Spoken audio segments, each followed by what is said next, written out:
Hello everyone, welcome to our next lesson in conic sections. Today's lesson begins on page 11 in your notebooks, in your textbooks. And today we're going to be looking at the second of the conic sections, and this one is called the circle. The circle is probably the easiest type of conic section to come up with equations or to graph, things like that. It's actually fairly straightforward. So what exactly is a circle? If you were to define what a circle is, well, a circle is a set of points in a plane. That means you could draw them on a sheet of paper, which are the same distance, a fixed distance, from another fixed point called the center. So what we mean by that is, if I were to draw a point right here, say, now just imagine that's the fixed point, that's the center, and if I had a bunch of students come up and draw another point that was exactly, say, 3 centimeters away from that point, I could end up with a bunch of other points. One could be there. That's 3 centimeters away from the center. Here's another one that's 3 centimeters from the center. Another point might be up here, 3 centimeters from that fixed point. Another one might be there. Another one might be there.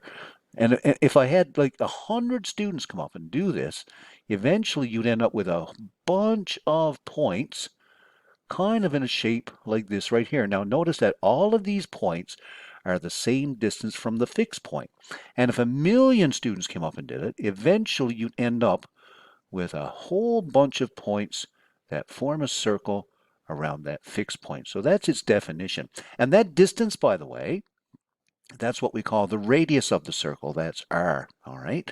So you can clearly see from the diagram that's there on page 11 what's going on here. All right. We have a circle. Notice that the center is at HK. And if you were to use the distance formula, you'd actually come up with the equation of a circle just by using your distance formula. Because remember, the circle basically depends on that distance, doesn't it? The equation, the general equation, or sorry, the standard equation of a circle looks like this. It's actually pretty straightforward. Now, notice for a circle, it's a little bit different, the equation from a parabola, because the equation of a circle has the x squared and the y squared. They're both squared. So by looking at its equation, you can tell if it's a circle or a parabola easily enough, at least from what we've seen so far. It's also important to note that for a circle, not only is the x squared and the y squared, but they have to be added together. All right, and you can clearly see a plus sign in between them here. If there were any numbers in front, any constants in front, or even down below and under, those constants would have to be the same. We're going to see equations like that in a little bit later, okay?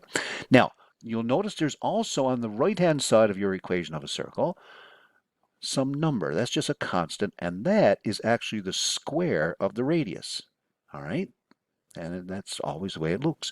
The h and the k, now they don't tell you a vertex here, not like for a parabola, because a circle doesn't have a vertex, but what it does have is a center. And that h and k is always going to be the coordinates of your center. So if you think about it, looking at the equation of a circle in this form, it's easy to tell where the center is.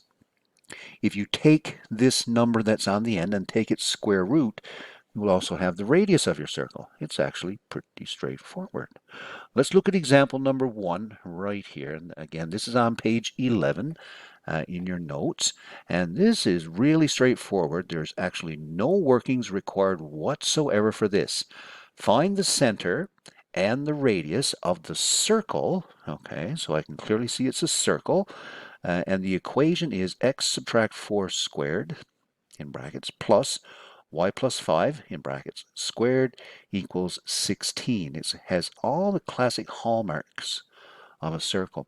While getting the center, like I said, there's no workings whatsoever when it's written in this form.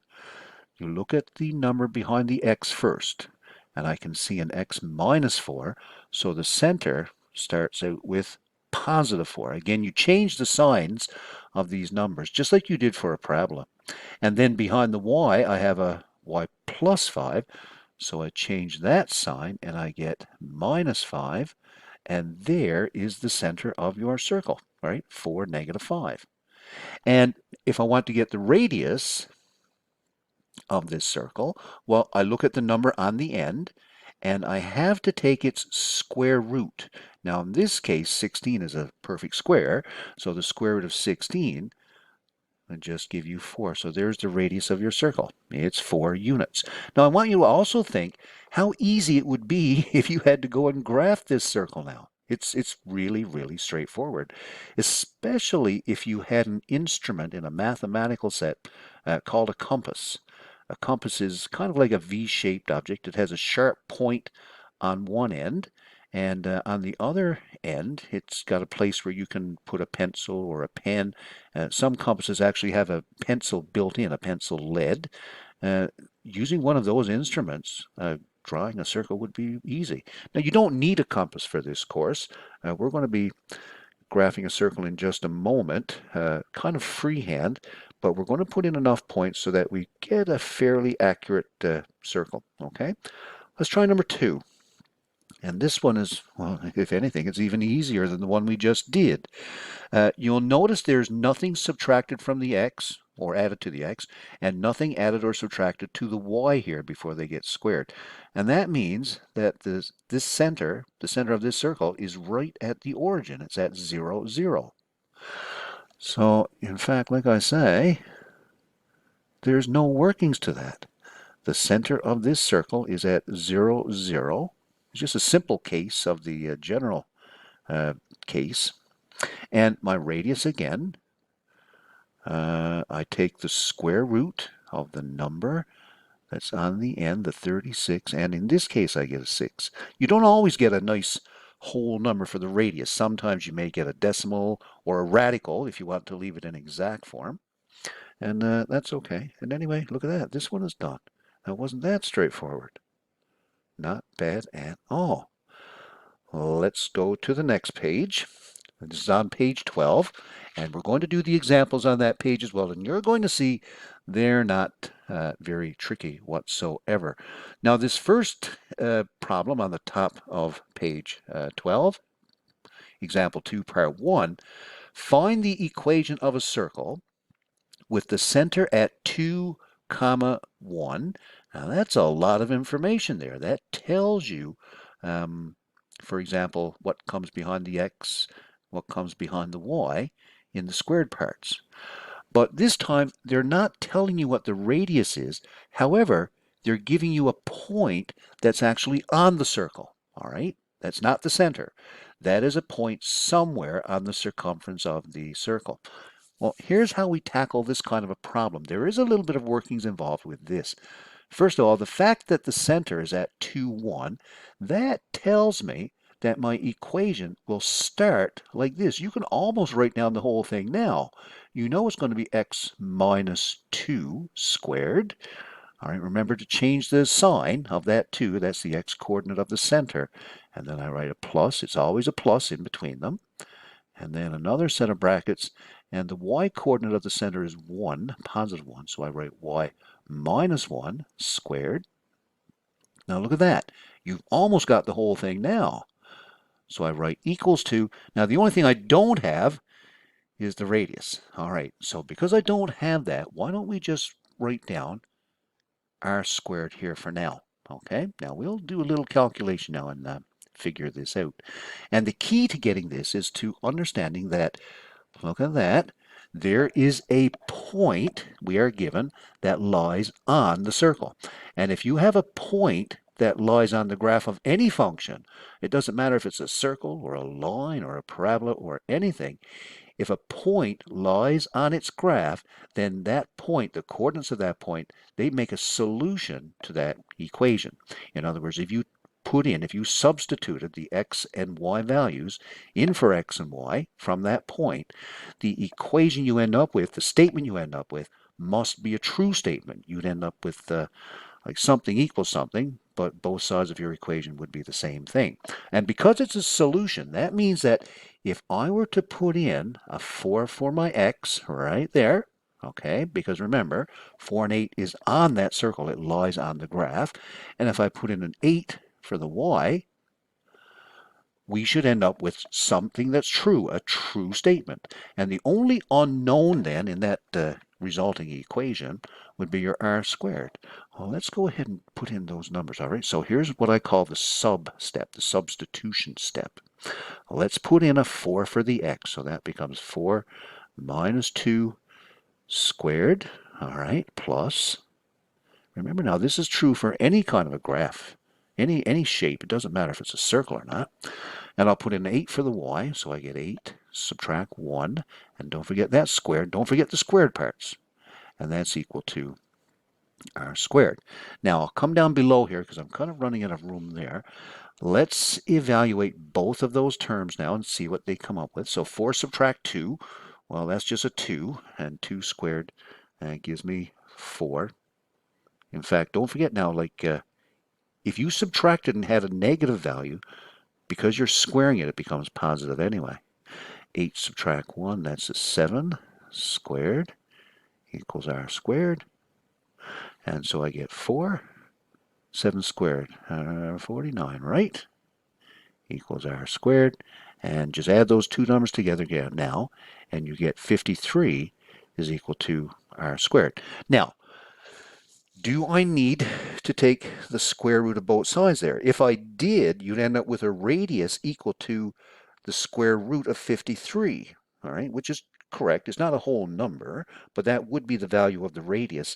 But notice that the equation doesn't have r, it's actually got r squared.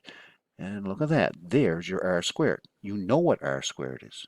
So you can just substitute r squared in your equation with 53, and so therefore the equation of this circle is, let's write it down now, we had x minus 2 squared plus, and then we had y minus 1 squared, and I just write equals to, and now again I don't need to worry about square roots or anything here. R squared, remember, is 53, and there's my equation. So there wasn't a whole lot of workings to that. All right, not a whole lot, but that's how we come up with the equation for number 1. And if we move down and look at question number 2, that problem is really no different from number 1. Okay, I'll just wait for everyone to copy that down. I'm going to free up some space here now so I can get some room to do this. If you look at question number 2, find the equation of the circle in the graph. Well, how is that any different from number 1? I can clearly see where my center is located. They've got a blue dot there. Even if they never had a dot there, I could tell where the center is located. It looks to me, to my old eye, like that center is at -1, and the y-coordinate is 3. All right, so there's my center. And the radius, you want to get the radius, well, just go from the center to this point right here, for example. Okay, there's my radius. And so in this case, the radius is equal to 2. Well, actually, you know what? This is even easier than question number 1. Because I can clearly see what my radius is here in this diagram, there's no need to substitute a point on the circumference of the circle. All right, so let me just clear up a little bit of space here now. And this one, like I said, actually, there's no workings involved. I can just go right ahead and write down what my circle is. So the center is -1, so that would become x plus 1 squared. And then it's a plus. Don't forget your squareds. I have +3 for the y-coordinate of the center, so that would become a y minus 3. Don't forget your squared. And that's equal to, and let me see, the radius is 2, so 2 squared would become a 4. And there is the equation of that circle. Now, wasn't that simple? Wasn't that easy? Now, I would like to point out that that diagram could have been changed slightly, and it would have made a different type of a question altogether. What if your circle had not gone through these points right here? All right, that's what makes it so easy to see what the radius is. What if your circle did something like this instead? What if it was just a little bit bigger and it actually went through some of these points? Now you see where I'm drawing it. Going through there, going through there, going through there. Okay? Now, that circle is just a little tiny bit bigger, isn't it? And in this case, the center is still the same. It's still -1 and 3. That didn't change. But now, because of where the circle is going, you cannot directly see what the radius is. All right? I mean, yes, it goes through that point there. That's true. But what's that distance? You're not sure. It also goes through some of these other points. I purposely tried to draw it going through those points right there. Well, in this case, what you'd have to do, because you can't directly see the radius, you'd actually have to do a calculation just like we did in question number 1, just above this. You'd start out with x plus 1 squared plus y minus 3 squared equals, but then you'd have to substitute in one of these points. You could put in whichever one you want. And now there's a whole bunch of them that looks like the circle passes through. Okay. So you put in any one of those, let me see, there's 8 points there I can see that directly lie on the circle. You put in any one of those 8, and then you'd have to calculate your R. It should be a little bit bigger than 4. Okay. Now, let's have a look at number 3. Oh, here's a graph. They're asking us to draw a graph. Now, if you have a compass, this is actually pretty straightforward. If you don't have a compass, it's still pretty straightforward, but you have to be a little careful. I can look at this circle right here, and I can see, first of all, that the center is located at, let me see, positive 2. That's what's behind the x, you see, x minus 2. So that becomes positive 2. Behind the y, there's nothing. So you can think of that as a y minus 0 if you like. And so there's your center at 2, 0. Come over to your graph and just plot it there. That's your center. Typically, the center of a circle is labeled O, so you can label it O if you want. And now, if you want to get the radius, okay, well, that's, remember, the square root of the number on the right-hand side, which in this case is the square root of 9. It's a nice whole number, and that's just 3. So if you want to draw this graph by hand, here's what you would do next. And this would be fairly accurate. Compass would be better, though, but if you have this, so you come to your center, and I'm going to go 3 blocks to the right. There's a point on my circle. I'm going to go 3 blocks to the left, and there's a point on my circle. I'm going to go 3 blocks up, and there's a point on my circle. I'm going to go 3 blocks down, and there's a point on my circle. And now if you very carefully freehand draw a circle passing through those 4 points, now try to be as accurate as you can. Something like that. Something like that. Something like that. Ooh, that's a pretty wide curve. And something like that right there. So freehand, that's about as good as you're going to do. Okay? And try to be nice and accurate as you can be anyway. And that, everybody, is the end of the examples on circles. All right, so that takes us to the bottom of page 12. On page 13, here's the practice questions. They want you to try these. So I'm going to get you to try these. Find the radius. Number 1 just says find the radius of each circle from the equation. My goodness, they're not even asking you for the center. Now, be careful with something like B and C because they're not quite in the correct form. You want to get the x squared and the y squared together on one side and the number just by itself on the other side. So do that there. Number 2 looks pretty straightforward. Find the center and radius of each circle from the equation. Nothing tricky there. Well, except for C and D. Now for C, you should remove the 4's. Notice that both the x squared and the y squared have a coefficient of 4. So you should divide everything by 4 first. Now you will notice 121 is not divisible by 4. Big deal. You can still take its square root. Actually, they're both perfect squares here now. So your radius would be a fraction, but that's okay. Divide everything here on both sides by 9. All right. And again, 64 is not divisible by 9, but they're both perfect squares. Even if they weren't perfect squares, you just take the square root of this term, and that would give you your radius. Number 3, find the equation of each circle from the given information. That looks straightforward. Part B, you'd have to do that calculation again. All right. The center is -3, -5. but it passes through the point 3, 0. So once you come up with almost the full equation from having the center, substitute in x equals 3, y equals 0, and you'll get your r squared. Part C, that's actually pretty straightforward too. It's basically the same as the one we just looked at. Here's your center now, 3, 2. Make sure you read the question carefully.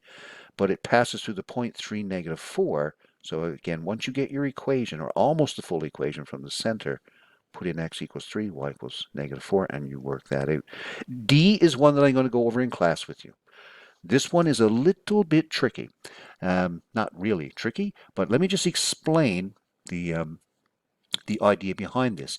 You're given the point 3 and 8, and also a point 5 and 1 on the ends of a diameter. Neither one of those points is the center. Okay, so what's happening here is let's suppose you got a point A right there, and you got a point B right here. Okay, now if they're the endpoints of a diameter, then your diameter kind of looks something like that. It's just a straight line between those 2 points. Your center is right in the middle, right in the center of those 2 endpoints of your diameter. All right, now you should remember a formula for getting the midpoint of a line segment, and that's really all you have to do here. The midpoint, and I'll just put it down here. Well, I'll do this one in class anyway, but the midpoint formula, you may recall, is, well, you're just basically taking the average of your 2 x's, so you add them together and divide by 2, and you take the average of your 2 y's. So y1 plus y2 divided by 2. Now, if you do this calculation, you will get your center. But remember, that's still not enough to give you the full equation. But once you have the center, then you can plug in either of those 2 points right there. Remember, they lie on the circle, so they're solutions to the equation. And no matter which one you plug in, you will come up with your value for r squared. And that's all there is to that one right there. Number 4 looks straightforward. Find the equations. And number 5, you have to draw some graphs. And I think they look pretty straightforward as well. If you have a compass, by the way, you can make them look really sharp. But if not, just do them by hand. All right, so that's it for this video. That's it for circles. Circles was actually relatively easy, relatively straightforward. So in our next video, we're going to start the third conic section, which is called the ellipse. All right, but for now, that's it. So bye-bye.